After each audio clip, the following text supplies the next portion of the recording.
প্রথম ১ বছর তো ছিল শুধু কাঁদতাম আর কি, যে বাসায় যাব, খেলবো না।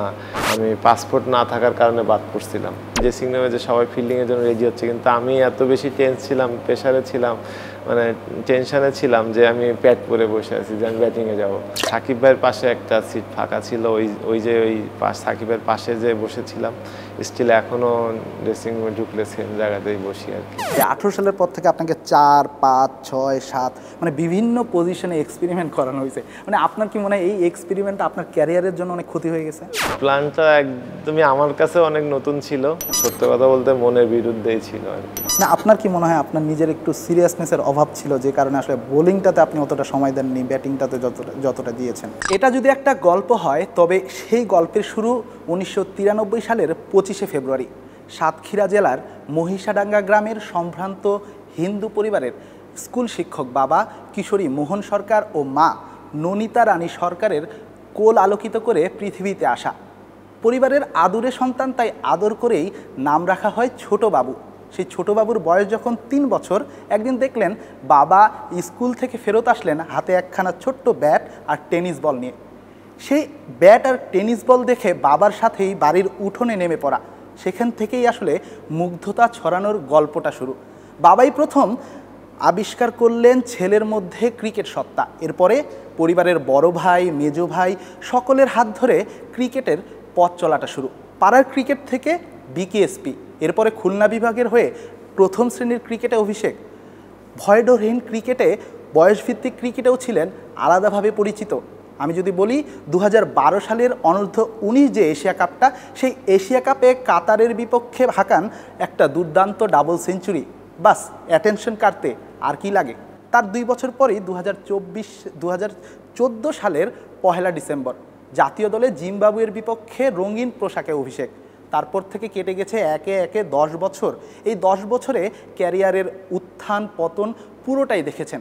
কখনো সমালোচনায় বিদ্ধ হয়েছেন, আবার কখনো মানুষের 18 কোটি ক্রিকেট প্রেমীর ভালোবাসায় মুগ্ধ হয়েছেন নিজেও।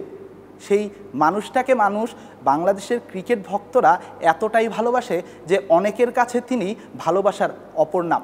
সেই মানুষটাই আজ আমাদের সাথে স্টার প্লেয়ার গেস্ট হিসেবে এসেছেন, সৌম্য শান্ত সরকার। সৌম্যদা, ওয়েলকাম আমাদের স্টার প্লেয়ার যে আয়োজন, এই আয়োজনে প্রথমে জানতে চাইবো আর কি, আপনার এই হঠাৎ করে বড় চুল রাখার কারণটা কি? এটার কোনো নতুনত্ব কিছু না, জাস্ট নিজেকে একটু পরিবর্তন করা, এটাই। আচ্ছা, আমি বলছিলাম যে বাবা এক সময় টেনিস বল কিংবা ছোট্ট ওই ব্যাটটা নিয়ে যখন আসে, সেই সময় স্মৃতিগুলোকে মনে পড়ে আসলে বাবার সাথে ওই ক্রিকেট খেলার ওই সময়কার স্মৃতি কোনো? হ্যাঁ, অনেক ছোট ছিলাম, একদম এক্স্যাক্ট তো মনে নাই, কিন্তু যখন বাসায় ছবি অ্যালবামগুলো দেখি তখন তো ছবিগুলো সামনে আসে, তখন দেখা হয় যে বাবা বল করছেন। এবং আমার একটা স্যারও ছিল, রমেশ স্যার, সেও ছিল সেদিনকে, অলোক স্যার। অ্যান্ড আমার মেজো ভাই মানে খুবই আমাকে সাপোর্ট করেছেন যে এই ক্রিকেটের পিছনে আসার জন্য। মানে আপনি আসলে মিডিয়ায় খুব একটা আসেন না, যে কারণে আজকে একটু বেশি প্রশ্ন নিয়ে এসেছি। আশা করি আপনি বিরক্ত হবেন না, আমাদেরকে সেই সময়টা অন্তত দিবেন। মানে আপনার ক্যারিয়ারে আপনার বাবা কিংবা আপনার বড় দাদা, মেজো দাদা, তাদের আসলে ভূমিকাটা আসলে কত বেশি ছিল আপনার এই ক্রিকেট ক্যারিয়ারে? অনেক অনেক, এটা বলে শেষ করতে পারবো না। ওরা ছিল বিধায় আমি স্টিল এখনো পর্যন্ত ক্রিকেট খেলছি। ওদের সাপোর্টটা পুরোপুরি ছিল এবং এখনও আছে। তারা সব সময় যেভাবে আমাকে মেন্টালি সাপোর্ট করেছেন, এবং মেন্টালি কেন, আমি যখন শুরুর দিকে ছিলাম, বাবা স্কুল টিচার ছিলেন, তারা 2 ভাই হচ্ছে, আমার বড় 2 ভাই ঢাকা ইউনিভার্সিটিতে পড়াশোনা করছে। তো আমি যখন বিকেএসপিতে থাকতাম, 3 দিনের ছুটি পেলে সাতক্ষীরা যাওয়াটা টাফ ছিল, যাওয়া আসা। তা আমি ওদের ক্যাম্পাসে চলে যেতাম, যে ওদের সাথে সময় কাটাতাম। এবং এটা তো জাস্ট বড় হওয়ার পরে, তার আগে থেকেই ওরা আমাকে অনেকভাবে সাপোর্ট করেছে। বিশেষ করে মেজো ভাইয়ের সাথে তো আমি সবখানে চলে যেতাম, ও যেখানে খেলতে যেত ওইখানে যেতাম। এবং হঠাৎ আমার মাঠে একদম নামা বলতে গেলে, ওরা একদিন খেলছিল টেনিস বলে, তো ওদের একজন প্লেয়ার শট পড়ে, তো সেই সময় আমাকে ফিল্ডিং করতে নেয়। ওই দিনকেই আর কি আমার ফার্স্ট ওর হাত ধরে আর কি মাঠে নামা, আর সেইখান থেকেই শুরু আর কি। তারপরে আস্তে আস্তে সাহস হয় যে মাঠে যে খেলা, অন্যদের সাথে, বড়দের সাথে কীভাবে খেলতে হয়, ওইখান থেকেই শুরু। আর বিকেএসপির তারপরে একদিন বিকেএসপির ক্যাম্প হচ্ছিল আমাদের সাতক্ষীরা স্টেডিয়ামে, তখন আমার মেজো ভাই জোর করে আমাকে সেখানে পাঠায় এবং সেখান থেকেই আর কি বিকেএসপিতে যাওয়া। এই বিকেএসপির কথা বলছিলেন, পরিবার ছেড়ে বিকেএসপিতে আসা খুব ছোটোবেলায়, কখনো কি মনে হয়েছে না আমি এসব করবো না, আমি ক্রিকেটার হব না, বাসায় থাকবো পরিবারের সাথে, এরকম ধরনের চিন্তা কি এসেছে কখনো? প্রথম 1 বছর তো ছিল, শুধু কাঁদতাম আর কি, যে বাসায় যাব, খেলবো না, মানে এরকম কোনো ইচ্ছাই ছিল না যে আমার এখানে থাকতে হবে। পুরো 1 বছর শুধু বাসা নিয়ে চিন্তা করতাম, বাসায় কিভাবে যাব, ছুটি কখন হবে, তো এইগুলো নিয়ে কেটে গেছে। তো আর শুরুতেও যখন বিকেএসপিতে ভর্তি হয়েছি তখনও কোনো মাথার মধ্যে এমন কোনো কিছু ছিল না যে আমাকে ক্রিকেট প্লেয়ারই হতে হবে, ক্রিকেট খেলতে হবে। তো আন্ডার 17-এ একটা ক্যাম্প ছিল আমাদের, তো ওই 17-এর ক্যাম্পে আমি পাসপোর্ট না থাকার কারণে বাদ পড়ছিলাম। তো ওই দিনকে অনেক খারাপ লাগছিল এবং অনেক কান্নাকাটি করছিলাম। তো ওই দিনকের থেকে আর কি জিতটা ছিল যে কেন কাঁদলাম, কেন মানে এটার জন্য কেন এত খারাপ লাগা। সো ওই দিনকের থেকে আর কি ডিসাইড করি যে না, ক্রিকেটের প্রতি আর কি আরও ইচ্ছা শক্তিটা বাড়ানো লাগবে আর কি। আপনার কাছের মানুষের কাছেই শোনা, মানে আপনি যখন বিকেএসপিতে থাকতেন আপনি সেখানে অনেক লম্বা লম্বা ছক্কা মারতেন, মানে এই যে ছোটোবেলা থেকে আসলে কাকে ফলো করা কিংবা এই লম্বা লম্বা ছক্কা মারার যে মানে শক্তিটা, এটা আসলে ওই এতটুকু বয়স থেকে কিভাবে নিজের মধ্যে ছিল? এটা স্পেসিফিক কোনো কিছু ছিল না, কিন্তু ওই যে মানে মারতে পছন্দ ছিল, এই জন্য ওই আর কি ওই রকমভাবে কোনো আলাদা কোনো প্র্যাকটিস বলেন বা কাউকে ফলো করে না। হ্যাঁ, একটা জিনিস, ছোটোবেলা তো ধরেন আমি যখন মানে ক্রিকেট খেলা শুরু করেছি তখন সৌরভ গাঙ্গুলির অনেক ছিল যে ও হচ্ছে লেফটি ব্যাটিং করতো, রাইট হ্যান্ডি বোলিং করতো, স্লো মিডিয়াম। তো আমার মেজো ভাই বলে যে তুমি এটা ট্রাই করতে পারো। তো ওইখান থেকে ওইভাবে শুরু করা, তারপরে এমনি স্পেসিফিক কাউকে ফলো করতাম না এরকম। হ্যাঁ, লেফটি ব্যাটসম্যানদেরকে ভালো লাগতো, কিন্তু তারপরে হঠাৎ আবার যুবরাজের খেলা অনেক পছন্দ করতাম, যে ও পাওয়ার ক্রিকেট খেলতো, জায়গা দাঁড়ায় 6 মারা। তো এইরকম অনেক কিছু, অনেকের কাছ থেকে অনেক কিছু নিয়ে আর কি শুরু। ওডিআই নিয়ে কথা বলবো, যখন 2014 সালের ওই 1 ডিসেম্বর জিম্বাবুয়ের সাথে আপনার পুরো 76টা ম্যাচ খেলেছেন, প্রায় 2200 রানের মতো, এভারেজটা 32+, বাংলাদেশের বিবেচনায় বেশ ভালো ওপেনার হিসেবে আপনার একটা বেশ ভালো, আপনি স্ট্রাইক রেটটাও সবসময় মেনটেন করার চেষ্টা করেন, একটা এগ্রেসিভ ক্রিকেটটা খেলেন। কিন্তু আমি জানতে চাইব, ওই যে জিম্বাবুয়ের সাথে আপনার যখন অভিষেকটা হয়, প্রথম আসলে আপনাকে খবরটা কে দিয়েছে যে বাংলাদেশের জার্সি এই স্বপ্নটা আপনার পূরণ হচ্ছে, এই কলটা কার কাছ থেকে পেয়েছিলেন? স্পেসিফিকলি এটা মনে নেই, বোর্ড থেকে একটা ফোন আসছিল। তো আমি তখন বিকেএসপিতে ছিলাম, তো ওই সময় ফোন আসে, তো আলাদা এরকম কোনো কিছু ছিল না বিকেএসপিতে। অ্যাকচুয়ালি বিকেএসপিতেও না, আমি তখন বিকেএসপির বাইরে। প্রথম কলে অ্যাকচুয়ালি আমার প্রথম কল আসে হচ্ছে 2013 সালে নিউজিল্যান্ডের সাথে একটা T20 একটা সিরিজে, তখন আমি একাডেমিতে ছিলাম অ্যাকচুয়ালি। তারপরে 14 সালে যখন আসে তখন আমাদের প্রিমিয়ার লিগ শেষ হয়। প্রিমিয়ার লিগ আমাদের যেদিনকে ফাইনাল খেলা হয়, আমরা প্রাইম ব্যাংকের হয়ে আমরা চ্যাম্পিয়ন হই, তখন আমি মাঠ থেকেই আর কি জিনিসটা আমি জানতে পারি, মানে একটা ওয়ার্ল্ড কাপের টিমটা। তার আগে আমি একটাই ম্যাচ খেলেছিলাম জিম্বাবুয়ের সাথে, লাস্ট ম্যাচ 2014 সালের ডিসেম্বরে। তো ওই রকম আলাদা কোনো কিছু ছিল না, লাস্ট একটা ম্যাচ ডেকেছে। হ্যাঁ, অনেক প্রেশারে ছিলাম, যে প্রথম দিন আমি যখন ড্রেসিং রুমে থাকি, আমার প্রথম খেলার, আমরা আগে ছিলাম হচ্ছে ফিল্ডিংয়ে। সো আমি সবাইকে দেখছিলাম যে হচ্ছে ড্রেসিং রুমে যে সবাই ফিল্ডিংয়ের জন্য রেডি হচ্ছে, কিন্তু আমি এত বেশি টেন্স ছিলাম, প্রেশারে ছিলাম, মানে টেনশানে ছিলাম যে আমি প্যাড পরে বসে আছি যে আমি ব্যাটিংয়ে যাবো। তো এরকম আর কি প্রথম ম্যাচটার তো মানে অনেক এক্সাইটেড ছিল ওই দিনটা, সারা জীবন মনে থাকবে যে শুরুর প্রথম ম্যাচ এবং কী সিচুয়েশান হয়েছিল। তারপর থেকে তো আস্তে আস্তে শুরু, ওয়ার্ল্ড কাপে যাই। অ্যাকচুয়ালি মূলত ওয়ার্ল্ড কাপ থেকে আর কি মানে ফিলটা আসে যে আমি ন্যাশনাল টিমে খেলছি, দেশকে রিপ্রেজেন্ট করছি আর কি। এই যে আপনি যে সময় যায় সেই সময়টাকেই বলা হয় স্বর্ণযুগ, মানে শুরু হয় বাংলাদেশের ওডিআই ক্রিকেটে, বিশেষ করে মাশরাফি, সাকিব, মুশফিক, মাহমুদুল্লাহ, তামিম, মানে সবাইকে যখন প্রথম দিন ড্রেসিং রুমে গিয়ে, আপনিও নিশ্চয়ই আগে থেকে চিন্তা করতেন এদের সাথে ড্রেসিং রুমটা শেয়ার করতে যদি পারি, এরকম একটা ইচ্ছা নিশ্চয়ই ছিল। যখন তাদেরকে সামনে দেখলে, মানে ওই অনুভূতিটা কি বলা যায় বা শেয়ার করা যায়? না, অবশ্যই সবসময় তো চিন্তা ছিল যে মানে ন্যাশনাল টিমের ড্রেসিং রুম ওদের সাথে শেয়ার করব।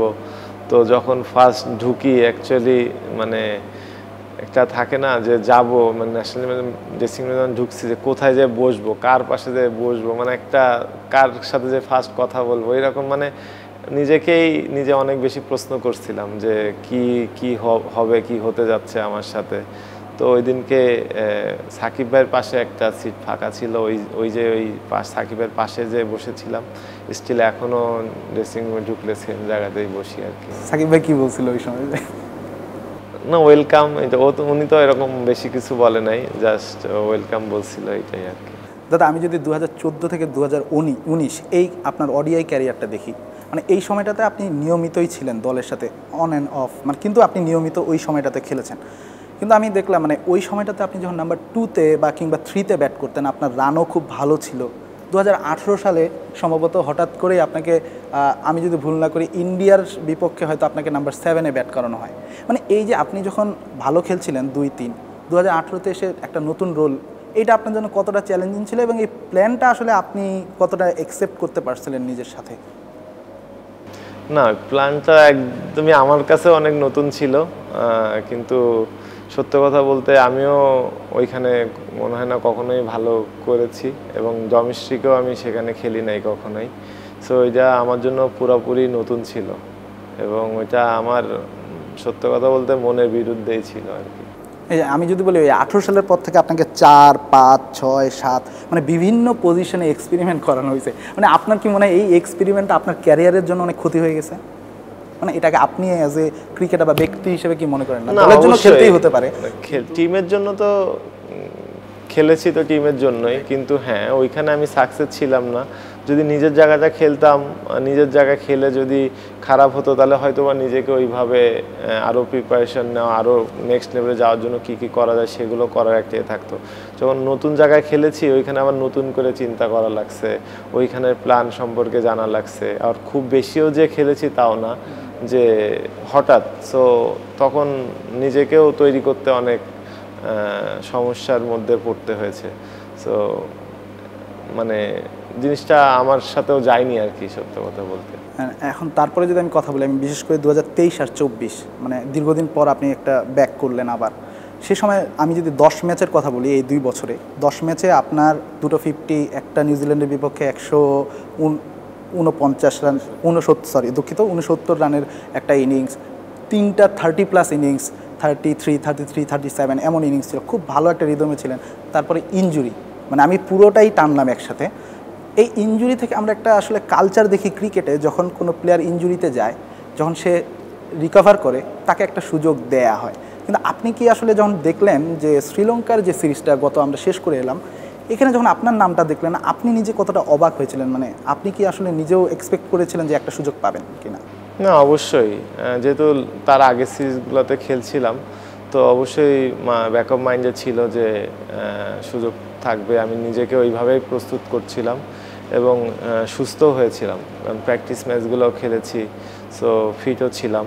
এবং যখন দলে নাম দেখিনি, সো এটা সম্পূর্ণ সিলেক্টরদের কল ছিল, তো ওইটাতে আমার কোনো হাত নাই। সো ওনারা কল দিয়েছেন, এবং তারপরে গ্লোবাল সুপার লিগও খেলতে গিয়েছি এবং সুস্থভাবে খেলে এসেছি। আমি দেখেছিলাম ওই সময় প্র্যাকটিস ম্যাচ হয়েছিল চিটাগংয়ে, আপনি বাংলাদেশের যারা বোলার আসে সবাইরে মারতেছিলেন, খুব ভালো একটা ইনিংসও খেলছেন। যেদিন আসলে দলটা ঘোষণা করা হয়, ঠিক সেদিনই, শ্রীলঙ্কার দলটার কথা বলছি, সেদিনও অনেক একটা ভালো একটা নক করেছিলেন। মানে আপনাকে কি আসলে পার্সোনালি সিলেক্টররা জানিয়েছিল যে এই জায়গায় কোনো ঘাটতি আছে কিনা, বা এই জায়গাটা আপনার একটু শুধরালে হয়তো বা আবারও দলে আসতে, বা মানে কোনো কিছু জানানো হয়েছিল কিনা পার্সোনালি? না, স্পেসিফিক তো এরকম কিছুই না, তো ওইরকমভাবে কোনো প্রধান নির্বাচকের সাথে কোনো কথা হয়নি। হ্যাঁ, রাজভাইয়ের সাথে একটা কথা হয়েছিল, যেদিনকে টিম দিয়েছে ওই দিনকে সকালেই সে আমাকে নক করেছিল যে এরকম যে আমি নাই, তখন তার সাথে কিছু কথা হয়েছিল, কিন্তু স্পেসিফিকলি এরকম কোনো কথা হয়নি। দাদা আপনার ওয়ানডে নিয়ে যদি আমি কথা বলি, মাশরাফি বিন মুর্তজা একসময় বলেছিলেন আপনার বোলিং নিয়ে কথা, যে আপনি আসলে খুব ভালো একজন বাংলাদেশের 6th বোলারের যে অভাবটা সেটা আপনি খুব ভালোভাবেই পূরণ করতে পারেন, এবং আপনার মধ্যে সেই অ্যাবিলিটি ক্যাপাবিলিটি সবই আছে। না, আপনার কি মনে হয় আপনার নিজের একটু সিরিয়াসনেসের অভাব ছিল, যে কারণে আসলে বোলিংটাতে আপনি অতটা সময় দেননি, ব্যাটিংটাতে যতটা দিয়েছেন? হ্যাঁ, এটা মানে নিজেকেও দোষারোপ করতে পারি আমি। হ্যাঁ, যেহেতু অলরাউন্ডার হতে গেলে তো অনেক বেশি পরিশ্রম করা লাগে, দুই সাইডটাতে অনেক বেশি সময় দেওয়া লাগে। হ্যাঁ, ব্যাটিংয়ে যতটা সময় দিয়েছি সত্য কথা বলতে বোলিংয়ে অতটা দেওয়া হয়নি। কিন্তু মানে আমি যতটুকু পেরেছি নিজেকে তৈরি রাখার চেষ্টা করেছি। কিন্তু হ্যাঁ, এটাও হতে পারে যে হয়তোবা আমি যখন রেগুলার বল ম্যাচে করি নাই তখন হয়তোবা আমার গাফিলতিটাও চলে আসছে। যে আমি যখন বিকেএসপিতে বা প্রিমিয়ার লিগে আগে যখন আমি রেগুলার বোলিং করতাম তখন আমার প্র্যাকটিসটাও এরকম ছিল যে রেগুলার বোলিং প্র্যাকটিস, রেগুলার সব কিছু। কিন্তু যখন এখানে এসে দেখছি বা অন্যখানেও যখন দেখেছি যে রেগুলার বোলিং করা হয় না, তখনও নিজের মধ্যেও একটা ব্যাকআপ মাইন্ডে চলে এসেছে হচ্ছে ব্যাটিংটাতে বেশি সময় দেই। হ্যাঁ, এটা যদি আমি পাশাপাশি ওইটাতে আমি নিজেকেও তৈরি করতাম আরও ভালোভাবে বোলিংয়ে, তাহলে হয়তো বা আরও ভালোভাবে আমি জিনিসটাকে জব্দ করে আর কি টিমকে আরও বেশি সাপোর্ট দিতে পারতাম। চান্দ্রিকা হাথুরু সিংয়ের ভূমিকা আপনার লাইফে আপনি নিজে কতটা আসলে কিভাবে দেখেন? যখন 169 করি সে নিউজিল্যান্ডের সাথে, তখন আমি আমি আমি যতটুকু না খুশি হয়েছিলাম, আমার কাছে মনে হয়েছিল হাতু তার থেকে বেশি খুশি হয়েছে। অনেক কিছুই করছি ভাই। হ্যাঁ, মনোবিজ্ঞানের সাহায্য নিছি অনেকের সাথে, এরকম দেশে না বিদেশের মানুষের সাথেও কথা হয়েছে এবং বাইরে ক্লাসও করেছি। এবং শুধু যে এইটা না, মানে অনেক দূরে দূরে যেও পর্যন্ত ক্লাস করেছি।